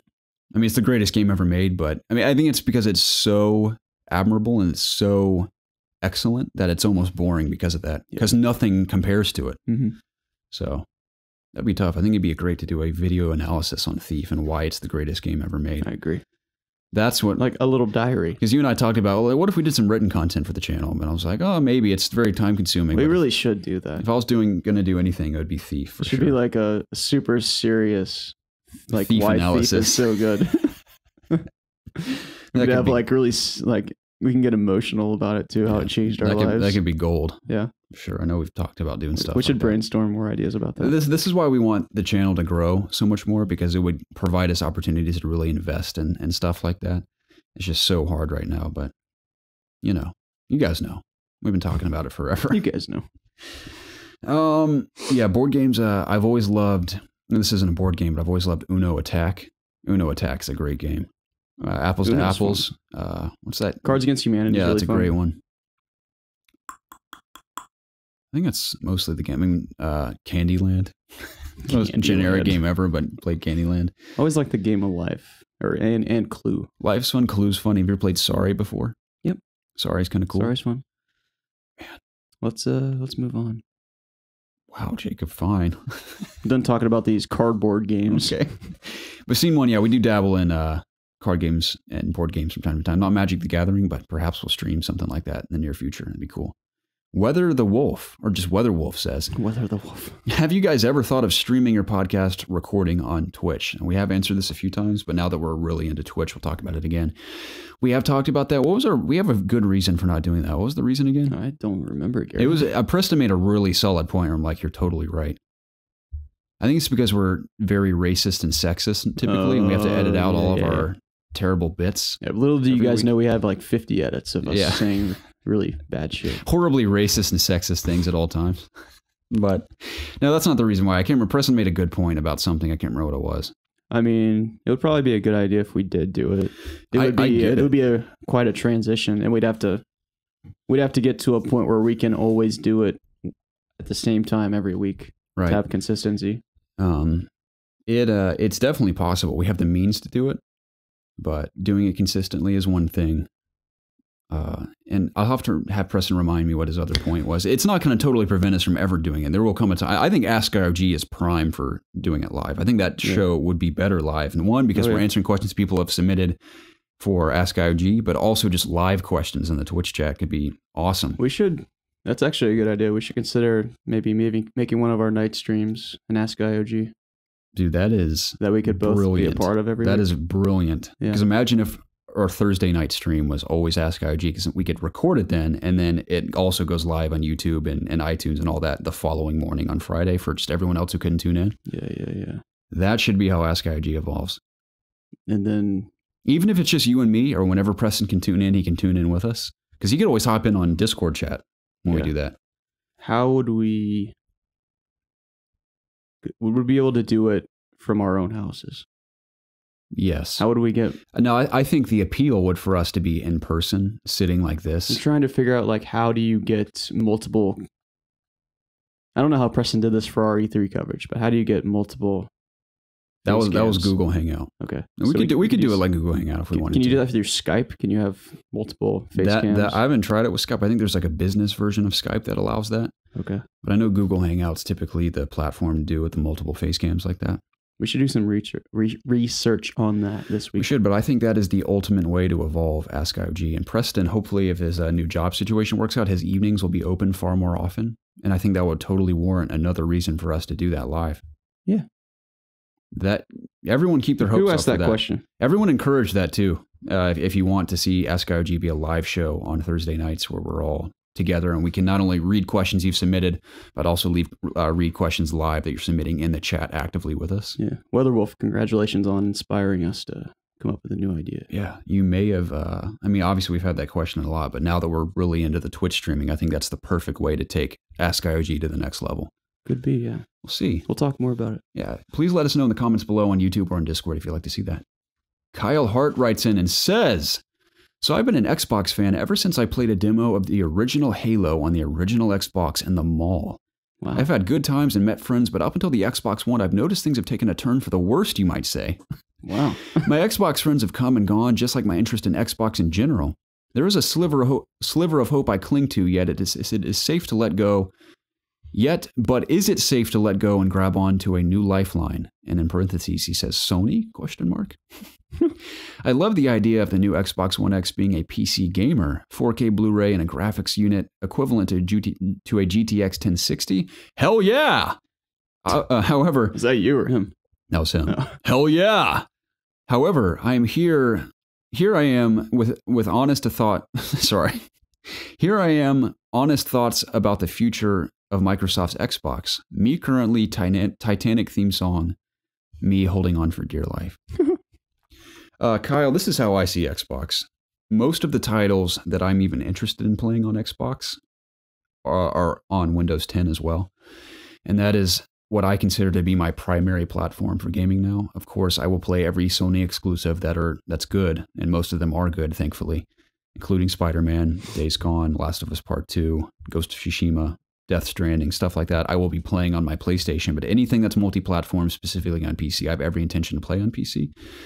Same with Xbox. Sea of Thieves I played on PC. I'm about to play, I know Rise of the Tomb Raider eventually made its way to PS4, but you played that on PC as well. I did. So any Xbox exclusive that's on Windows 10, I will be playing there. So if you're a PC gamer, I'd say just leave Xbox in the dirt. No, don't leave it in the dirt. Stick it underneath your PC and use it as a footstool. That's what Jacob and I do. What a great idea.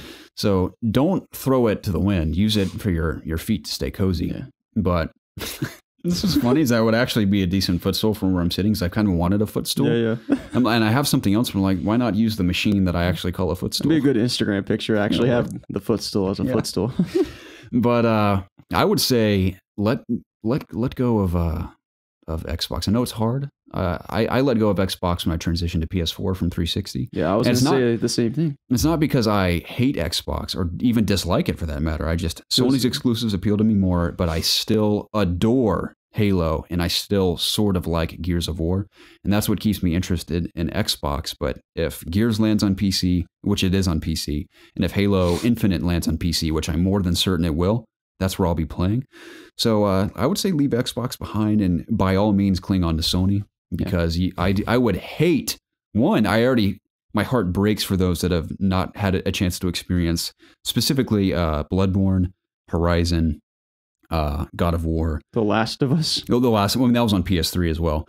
Last of Us. I'll even throw Ratchet and Clank in there. Ratchet and Clank, and going forward, of course, Ghost of Tsushima, Spider-Man, Last of Us Part 2. Hopefully, what do you call it? Death Stranding's good. Horizon 2. I'm going to be that asshole and say that Death Stranding is yet to impress me. Every time they show anything for that game, I'm not even impressed. I'm like, I get Hideo Kojima's hyped up and he's a cool guy and he's this legendary game developer, but Death Stranding has not appealed to me at all. It's interesting. I'm intrigued by whatever's happening, but I've yet to see anything where I'm like, whoa, this is the best game in the world. I don't think anyone actually thinks that, but there's so much hype with Kojima that I think we need to dial that back a bit. He's a cool dude, but I don't think he's shown me anything from Death Stranding that looks anywhere near the magnitude of, say, the Metal Gear franchise yet. I can agree with that. So we'll see. So Tell me I'm a douche in the comments if you must, but that's how I feel. Oh, you are, just in general. But, I'm aware. Kyle, I was in the same boat a few years ago. I bought a PS4. But I told myself I wanted to keep my home on the Xbox for whatever reason, because that's where I was comfortable with. That's like I had built up this backlog of, or not backlog, this library and this, just having your profile be your gamer score. Yeah, just like it was my place where I called home. But I realized that there was just nothing to play on that console, and PS4 was coming out with all these exclusives, and it really just pulled me away. And I think the same will happen to you. I will say though that Microsoft is making a huge. They're striving to bring in a lot of first party studios. content. Yeah. Exactly.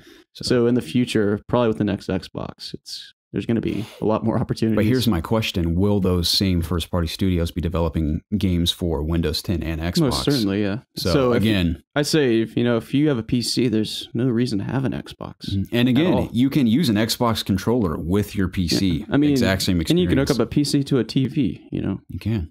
So what's the point?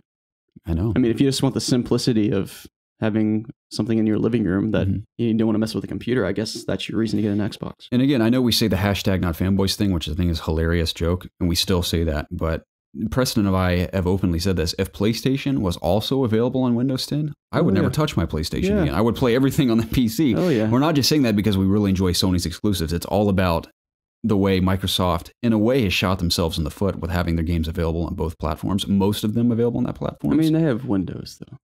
Exactly. I mean, I get it's why not like they're doing hurting it that much. Yeah, they're not. I wouldn't say they're hurting, but that's why instead of playing on the actual console, I choose to play on PC. Yeah. So same thing applies to PlayStation. I don't want anyone to think that we're just openly crapping all over it just because PlayStation has undeniably better exclusives at the moment. So that's specifically why I would say, by all means, cling to Sony.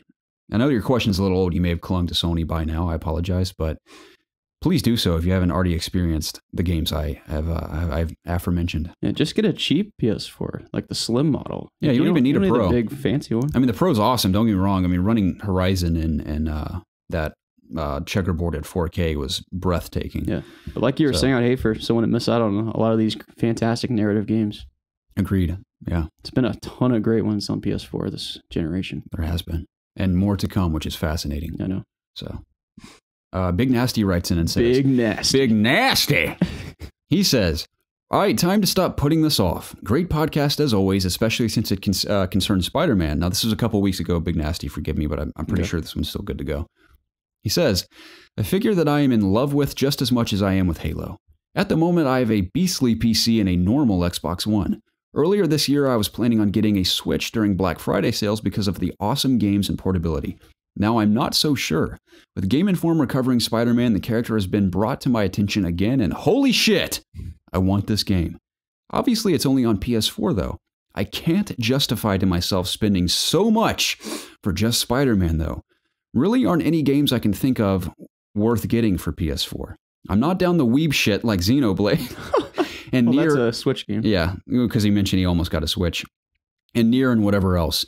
Don't really care for God of War. I'll probably just watch PewDiePie play Last of Us 2. The only other game I can think of I'd really want to play is Bloodborne. Otherwise, I'm lost. What should I do? Also, Detroit is for me. Sounds like you've already made your decision. You should get a Switch. If I were to get a PS4, it would be on Black Friday like I planned with the Switch. Okay. I mean, that's the thing. You've already said that some of the games I even mentioned that you're not necessarily interested in. Yeah. I mean, if worst comes to worst, you can watch the Let's Plays of all these games. You can still experience them in a way. You're not playing them, but you can, you can still experience them through YouTube and whatnot. Right. And that's the thing that even I will admit is that I have played Spider-Man, and it is, from what I experienced, it is so far everything I hoped it would be. And they're even tweaking it still prior to launch. So even I wouldn't say that's worth picking up a PS4 for. And I'm not saying to be underhyped for Spider-Man. Like Preston. Yeah. Now, if I were a fan, I knew I would have to, because I would have to experience this game for myself. I mean, it's kind of hard for us to kind of judge, like, how big of a Spider-Man fan are you? Like, we can't really make that decision for you. Yeah, but I mean, there's no doubt in my mind this will be the best Spider-Man game ever released. For certainly, well, there's no excuse for it not to be. Yeah. But again, to drop at minimum, I think cheapest PS4 is like $250 right now. Is that correct? I'm not sure, Garrett. It's got to be somewhere around there. Let me check. Yeah, Jacob will look that up, but I wouldn't even. Maybe Spider-Man's worth picking up a PS4 for, but I would hate to be like, yeah, it's totally worth it, and then it just be mediocre. But I'm confident it won't be. But I get your reasoning there. Anything other than Blood, because you're interested in Bloodborne. Bloodborne's outstanding. It looks like it's 300 right now. Must have gone back up. 250 might have been a sale. But even 300, I think, for a PS4 in the library of games, I think that is a worthy investment for sure. Yeah. Excuse me. I mean, going with the Switch. I'm trying to speak here. Do you mind? Sorry. The Switch is a great option too, though. I like. There's a lot of great games coming out on the Switch this fall, and there's already a pretty good catalog of games there already. I mean, if you like Nintendo IP, there's no reason not to get one. I agree. And it's cheaper than the other options for the most part. Well, I'll take that back. It's kind of 300. It's kind of on par, yeah. And it's got the portability on top of that. So it's a great piece of hardware. Smash is coming out. Like that should be enough for a lot of people, including me. Is that a system seller for you? Oh yeah. Okay, because that question was presented in our COG Slack, and people were debating whether or not it was a console seller. I think it's definitely one of the most popular Nintendo titles. I think there's only a few IPs that I think can be system sellers on Nintendo, and I think Smash is one of them. We know Zelda and Odyssey were system sellers, so I'd assume Smash Bros. Is up there as well. I think a new Pokemon would be too next year. Oh, definitely. Yeah, anyone who hasn't picked it. I mean, there's so many Pokemon fans out there that by the time that launches, if they haven't already picked up a Switch, I imagine by then they'll have every intention in doing so. I mean, hell, even like the Let's Go Pikachu and Eevee might be system sellers. I don't know. It could be. Yeah, people especially that love Pokemon Go and they want to double down on that experience. Yeah. It's essentially a better version of Pokemon Go. Yeah, I forgot to say this, but I picked up Pokemon Go again just while I'm out because I drive around a lot. So if I'm parked somewhere, I'll pull it out. I don't know why I'm not playing either because I'm in Atlanta 24/7. Yeah, I'm catching Pokemon left and right. Yeah, maybe I'll do that too. 2 other generations since you've quit. Wow, there's a lot more to catch. Man, cool. It's still just what it is. It's what it always has been. They've added a few more gameplay elements to kind of spice up your rewards and whatnot, but it's still Pokemon Go. So if that doesn't excite you, then it might not be worth trying it. I enjoyed our time when we played at Universal Studios. Yeah, that was fun. I caught a million. It's called Slowbro. Slowpoke. Yeah, Slowpoke. Yeah. Slowbro. Yeah, Slowpoke, Slowbro, and then Slowking. Yeah, I caught 1,000 of him. Yeah, there were a lot there. Flame Blast is going to close us out. Excellent. He says, what's your favorite alcohol to drink while playing video games? Alcohol? I think he means alcohol. It's okay, though. While I play games? Yeah. I mean, no matter what the situation is, whiskey is always my go-to. Whiskey. I like whiskey and bourbon, specifically. I haven't had a good beer in a while. I love a good IPA. It's been a long time, but beer's not my thing. I don't have beer accessible at my house, so I typically drink bourbon or whiskey. Yeah, you drink wine too, right? I do. I don't typically drink wine sometimes I drink wine while I'm gaming, but we're talking about gaming. When I want to feel nice and warm and tingly, I sip some wine. Typically when I'm with my lady. Gotcha. Had some wine last night. Is Casey a wine drinker? She was until she had a bad experience with it just recently. She says she's never going to drink it again. Okay. So I guess you're not either. Guess not. But good deal. Yeah, beer and whiskey. Yeah, just last night I was finishing off my ball of wild turkey on stream. So great stuff. Good time. How's the ad go again? He goes, "We're not looking to be most popular. Not in a rush not to be." Yep. That's my Matthew McConaughey impression. I love those commercials. What's our favorite part of it again? He goes, thank you. Thank you. Yeah. What a great beverage. What a great man. Seriously. I'd make love to that man. I'd totally hook up with him if I could. Oh, yeah. You want to come back to my hotel room and sip some wild turkey bourbon and maybe make some love? Yes, Matthew, yes. I'd be like, yes, sir, please. Please. All right. Drop your pants. Dude, I love him in Wolf of Wall Street at the beginning. He's so funny. He steals that scene. I know. Big time. That's a great movie. I love that. That's one of the best movies that's come out in the last 10 years. Yeah, I think I saw it 3 times in theaters. Yeah. And even the runtime is like over 3 hours, and every second of it is enjoyable. God, it's so good. I want to watch it tonight. Are you going to watch it tonight? I might, dude. Okay. I love that movie. I have to leave in about 3 minutes. Let's wrap it up then. So, ladies and gentlemen, thank you so very much for tuning into the It's Obvious podcast, episode 159. I hope you enjoyed it. If you're willing to do so, share your thoughts on anything we've discussed, any games you're playing, any topics of discussion. If you're willing, hop on over to YouTube, even if it's just to say hello in the comments. We'd love for you to do so because it helps us track a bit better on YouTube. Of course, we've talked about Twitch being our primary focus at the moment, but we will still have YouTube content, of course. And if you haven't subscribed already, please do so on both Twitch and YouTube. If you're willing to support us, we greatly appreciate it. And comment below on here. And of course, any discussions we've had will, as always, continue on Discord. We look forward to hanging out with you guys this week there. And tune into our weekly Twitch streams on between the hours of 8 p.m. and midnight weekdays, Monday through Thursday and Saturdays, and morning streams with me typically between 10 a.m. and 1 p.m. Eastern. Every morning this week, I intend to do it. So tune in there, especially if you're listening to the podcast this morning and it's around that time. By all means, come hang out. I'm there. We'd love to see you. Thank you, Garrett. But as always, as Jacob mentioned, if you're willing to take I know we're requesting so much of you right now. Please forgive me. But if you're willing to take... Just your listen is enough for us. It really is. At the end of the day, just the fact that you're listening is awesome. We appreciate it. But if you're willing to go that extra mile to hop on over to Apple Podcast and subscribe, rate, and review us on iTunes, it helps us grow exponentially more than you could ever imagine. And we'll give you a shout out on the podcast. We absolutely just already checked this week. We have none again. Okay, it's okay. I'm sad. We'll bounce back. I know some of you out there will be willing to do so at some point. We've drilled it down their throats enough, or down their ears enough this week. Yeah. So maybe they'll do it. Yeah. Regardless, thank you so much for tuning in. We look forward to hanging out with you guys this week on streams and in Discord. And as always, it's an absolute pleasure, honor, and privilege to do this every week. Let us know you like the quality of this video. It's going to be tweaked over time. I kind of rushed it this week, so I'm in a bit of a hurry. But yeah, let us know all thoughts down below, and we'll catch you again soon. Yeah. See you guys next week. See ya. And on the streams. Yes, the stream. 8 p.m. Eastern. Good night.